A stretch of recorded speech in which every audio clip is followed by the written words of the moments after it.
Hello, Mr. Jason Jorjani. Thanks for being with us in this important event.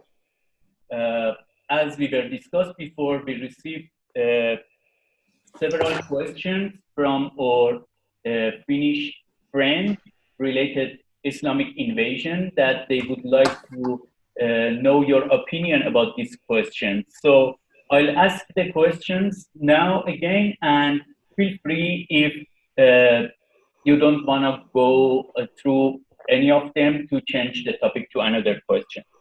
So, Armin John, why don't you turn on your video? all right, a second, please.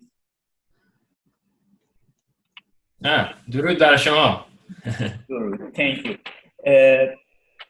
So, dear Jason, the first question is that, what in your opinion is the best way to resist Islam in Europe?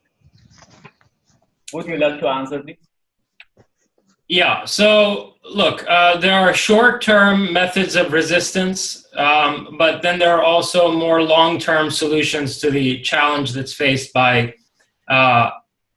Muslim migration in Europe. And the short-term means of resisting the potential cultural transformation of Europe by mass Muslim migration involves things like reform of immigration policy, and reforms of social welfare policies and so forth. But I think the more important question is whether Europeans today have an intellectual framework and a spiritual ethos that is capable of resisting Islam on an ideological level. European civilization has gone through a number of transformations in terms of its worldview over the course of history. The most recent one being the European Enlightenment. And there's a question as to whether the ideals that were developed in the 17 and 1800s by European thinkers, and which became the underpinning of the constitutional orders of the various European countries, are still philosophically adequate. Whether ideas like separation of church and state, or capitalist economics in the context of political liberalism, whether these are still coherent and compelling ideas. Because if they are not, the challenge posed by Islam to Europe is not merely a demographic threat, it is a more fundamental cultural threat, because what is happening at this point effectively is that Islam is threatening to fill an ideological void or vacuum within European civilization. So if you were to ask me, especially given my background in philosophy, the most important means of resisting Islam today for Europeans is to develop a robust and rigorous paradigm of thought, a worldview that addresses both the intellectual and spiritual needs of Europeans and of humanity in general, so that there is not a cultural vacuum in Europe for Islam to fill. Thanks, dear Jason, for your answer. And the next question is that, do you believe Muslims can be tamed to live as European? Would you like to answer this? Yeah, I found this question of yours funny, Arvin. And I purposely didn't say anything to you about it beforehand because I wanted to kind of challenge the way that you framed it in the course of conversation. The question implies that somehow Muslims are savage and need to be tamed, and that Europeans are, by comparison to Muslims, more tame. Well, you happen to be in Finland, which is part of Viking Europe. And by comparison to the majority of the Islamic world, for most of its history, the Vikings were the savages. Islam is a taming mechanism in and of itself. Muslims are perfectly tame when they're living in the context of an Islamic society. It's just that the way in which Islam tames the human spirit, the form of culture that cultivates the capacities of the human being in an Islamic context is different from the taming mechanisms of European civilization. So where you have two different attempts to tame the savagery of human nature come into conflict with one another, that's where one sees the outbreak of savagery. Not because one side is savage and the other side is tame in this particular case, but because you see two different regimes of disciplining the human soul come into conflict with one another. So I think the question implies within itself certain presuppositions that are false, namely that Islam is a form of savagery. Islam is not a form of savagery. Islam is a rival mechanism for taming the human spirit. So the question is, which civilizing force, European culture, or in this particular case, Finnish culture, or on the other hand, Islamic civilization, which of these taming mechanisms is going to prevail, let's say in Finland or in the European continent? It's not a question of savagery versus, tameness. I don't know whether that makes sense or whether you want to ask a follow-up question to that so that I can elucidate what I mean. Yes, thanks, Jason. I need to review the question a bit. Let's put it in this way that, do you believe that a person influenced by Islamic schools, Islamic religion, can be kind of behaving or being in a European culture similar to what European culture is? If we forget what is good, what is bad in Islam or in Europe, but generally in a kind of more smooth question, how do you see this? Look, the problem is not whether 10 Muslims or 100 Muslims or even 10 million Muslims can be integrated into Europe as individuals. The problem is that Islam has its own political constitution. The Quran itself, in terms of Shariat, or what they call Sharia in the West, Sharia law, has its own constitutional order embedded in it. The Quran is a political text as much as it is a religious scripture. So the issue is that however many Muslims there wind up being in Europe, and demographic projections show Muslim majorities in some of the major European cities by the middle of this century, however many Muslims there wind up being in Europe, if there is a caliphate somewhere, if there is a central Muslim authority elsewhere on this planet, a significant portion of those Muslims are going to see themselves as duty-bound to the caliphate. They will see themselves as loyal subjects of the global Islamic ummat, the global Islamic community. And so the issue is an issue of divided allegiance. It's not as if you just have some Muslims who are attempting to integrate into European civilization. You have a rival pole of world order in the Middle East, let's say, and it is rivaling European countries for the allegiance of the Muslims who are within the geographical expanse of Europe. That's the issue here. All right, thank Jason. I asked the final question, which I received already from Finnish friends, and then I'll ask from audiences if they have some new questions from you. So the final question is that, do you see any viable, peaceful alternative reducing the Muslim population in Europe?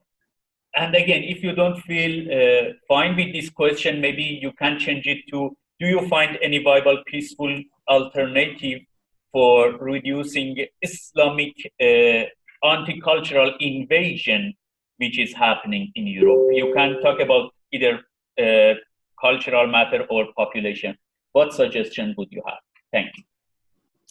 Yeah, I mean, look, I'm not one to mince words.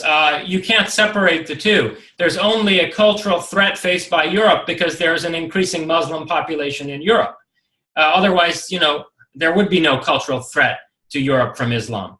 And if you want to go by demographics, even if all Muslim migration to Europe were cut off right now, based on the population growth rate of Muslims inside some of the largest European cities like Paris and Berlin and London, many of these major metropolises will be Muslim majority cities in the second half of the 21st century.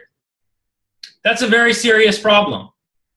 And in many cases, we're talking about third generation Muslims, people not just whose parents came over here, but people whose grandparents came over here. So, and who live in relatively insular, isolated ghettos that are dominated by Muslim cultural norms rather than those of the host country. So I'm sorry to say that I don't see any, I don't see any really peaceful solution to that. Again, it's not a question of simply changing immigration policies in various European countries, which would be hard enough to accomplish as a political goal.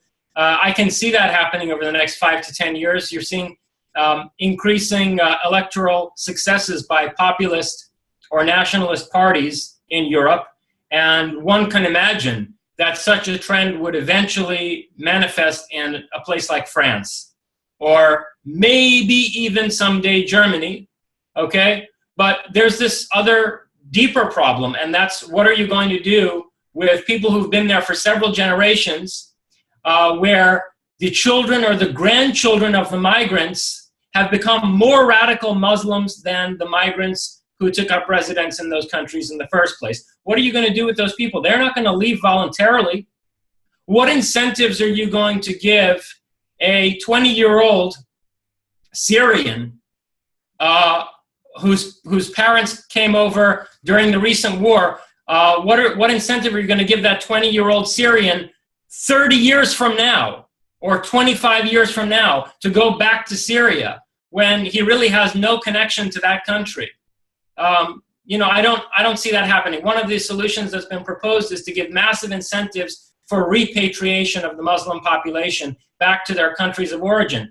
Maybe with the generation that, maybe with the initial migrants, you could do that. People who've been here for 10 years, been here for 15 years, something like that. You're certainly not going to do that with their children or grandchildren.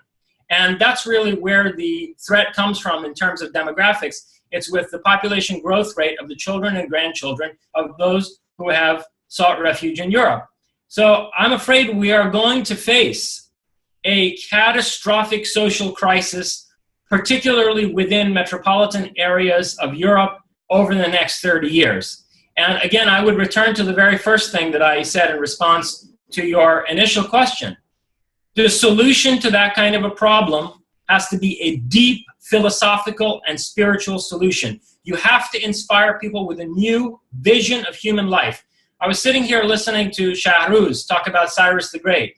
We have to remember that Cyrus the Great was not just a Persian leader. He was not just a statesman who founded a particular country, Iran. He was a man with a vision for world order. In fact, he was the first visionary political leader to imagine a common future for all of humanity. Cyrus is the thinker of world order. And unless Europeans today can come up with a new vision of harmonious life for human beings on this planet, unless they can reground European civilization in progressive principles that are going to inspire people and benefit them in terms of their material conditions, you're going to be faced with a psychological vacuum at the core of Europe, not geographically, but spiritually. And Islam is going to threaten to fill that vacuum as the demographic crisis becomes more and more acute. So I would say all of the other particular solutions that you can imagine to the migration challenge and to the long-term demographic crisis are like Band-Aids that you are trying to put on a hatchet wound. You need, putting Band-Aids on someone who's suffering from a deeply entrenched disease. You need to find a more significant, more long-term inoculant to this ultimately psychological problem that's facing European civilization today. That's what I would say to that. Thanks a lot, dear Jason. Actually, I just received three more questions from you to ask. If your time still allow you to be with us. Of course. Go ahead. Thank you. I appreciate it. So the first question is, how many historical wars there are recorded where Prophet Muhammad was attacking with his troops other tribes so that they cannot be regarded as defensive war. In short, how many war has been done with Muhammad himself, with Muhammad's presence, that we cannot entitle those as a defense war. I don't have a number off the top of my head to offer you, but the question is not after a number. The question, and it intrigues me, who asked this question and from what background? Because if you look at the structure of this question, the presupposition there is that Islam was ever defending itself. Islam was never defending itself.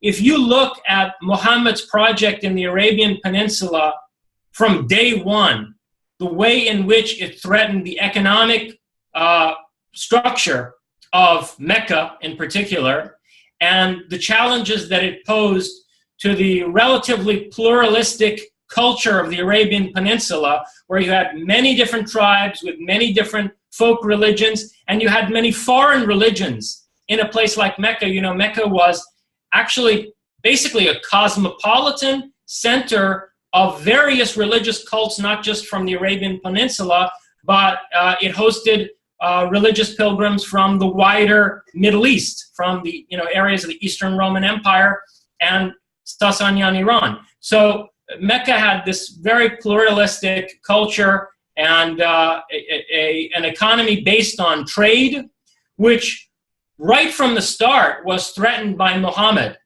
And this elicited a very strong defense on the part of the local Arabian population against what was perceived to be a very virulent, intolerant, totalitarian ideology. And so, sure, from that point onward, this group of fanatics was subject to attack by people who are attempting to defend the established order. But the question is, who started this upheaval? And it's certainly Muhammad and his community. How many of the conflicts from then on were technically defensive versus offensive is immaterial. What we see in Muhammad from the beginning of his prophetic mission all the way to the time when he successfully unified the Arabian Peninsula is probably the most vigorous campaign of conquest that any single man has undertaken, other than figures on the level of Napoleon and Marcus Aurelius and Alexander. So the entire characterization of Muhammad and his community as waging any kind of a defensive struggle, I think, is fundamentally flawed. Thank you. I appreciate your point of view. And the next question is it difficult to find information of these which you were just pointing out about it on the internet, or no? On the internet, I don't know, but one shouldn't be looking on the internet for information about this. I mean, there are many multi-volume histories of Islam at this point, and there are very good single-volume works on the life of Muhammad and his unification of the Arabian Peninsula. So I think this is a subject matter of enough importance that one ought to consult primary sources rather than rummaging through Google. Would you like to suggest some of the books which can help in this matter from your side, or do you have any suggestion? I would want to be careful about that because the various books on Muhammad are written from different ideological standpoints. What I would suggest, rather than naming a particular author or a book, is to look at who has published it and whether it's a scholarly work, and to try to read books that are from conflicting, perspectives. There's a certain Robert Spencer who's written a number of critical works on Islam. I would take what he's written about the campaigns of Muhammad and put it next to, let's say, some scholars published by, Cambridge and Oxford and so forth, and leave the reader to his own judgment. Thank you. The last question from audiences is that the question says, I just read today from one article that is written by a liberal Muslim that the women and men were mixed in mosques in the early days of Islam. Is it true? Did you get what I was saying? I think that if that were the case, there wouldn't be this sunnat that women do not have to come to the mosque to pray and are allowed to perform their prayers at home, even the Friday prayers. That kind of a sunnat, that tradition, would suggest that even from the earliest days, from the days of Muhammad, the congregation in a mosque was predominantly male, which isn't to say that there wouldn't have been a few Muslims. There are also some riwayat, there are riwayat and hadith that Muhammad's daughters occasionally participated in, Muhammad's daughter participated in a military campaign. So, yeah, there could be some exceptional situations where there were women in mosques. Still, the tradition of women being able to pray at home suggests that the congregation was predominantly male. I don't see how that makes any difference, though, in terms of the rights of women or the lack thereof within the context of Sharia, within the context of an Islamic legal system. Thank you, Jason. I just asked the final question from my side, which I'd like to know, what do you think? Though I have been discussing with you related to this matter in some of our discussions, but I'd like to again emphasize on this. And also you have pointed out some parts already, but here is a question.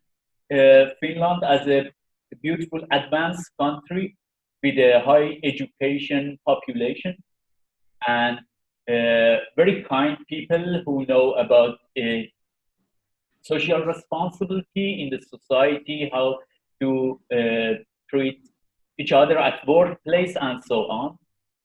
So I face particularly situations that I'm trying to say to my Finnish friends that Islam itself is a war ideology. And though they call it religion, but still we should accept that this is a totally war ideology. So in this aspect, I think still perhaps majority of Finnish people, they don't see Islam as a real war ideology thing. So what do you think? Do you support this suggestion that Islam is a war ideology, or how do you say about it? Of course, Islam is a militant ideology. Of course, Islam is probably the most successful military ideology in the history of Earth. You're talking about an ideology that was not only for the first time successful in unifying the extremely fractious Arabian tribes. You're talking about a religion that within 100 years of that time, within 100 years of Muhammad's death, had its armies at the gates of Paris. Of course, it is the most successful military ideology in the history of the planet. It is also a religion. And not only is it a religion, it claims to be the completion of the entire Abrahamic tradition. So, this contrast that some people tend to draw between a legitimate religion and a militant ideology is a totally false contrast. You have many militant religions. Sikhism is a militant religion. The Sikhs are an extremely warlike people. I happen to have profound respect for the Sikh religion. I think the Sikh religion is extremely progressive and humanitarian. And because of the nature of the fundamental ideals of the Sikh religion, which, by the way, were deeply influenced by Persian Sufism, I don't see the militarism of the Sikhs as a problem at all. In fact, I would say it would have been better for there to be more Sikh militarism in northern India, and that a northern India that had been dominated by the Sikhs would have made a better planet for all of humanity. So the problem is not the militarism of Islam, just like the problem was not necessarily the militarism of Zoroastrianism in the time of the Sasanian Empire. The problem are the fundamental principles and the basic ideological framework of this religion. Thank you very much, Jason John. I am actually just very glad that you and Shahruz were here with us, because soon we will celebrate Independence Day of Finland. So I would like you, if you have some greetings or some sentences regarding this beautiful moment of independence of Finland, if you want to say some words, please, welcome. Well, I congratulate all Finns on this celebration of their independence. And, you know, it's not an entirely abstract idea to me. I'm a quarter Norse, so, you know, I give my warmest greetings to all of my Viking brothers. Thank you, Jason John. Thank you. I say goodbye to you. Thank you.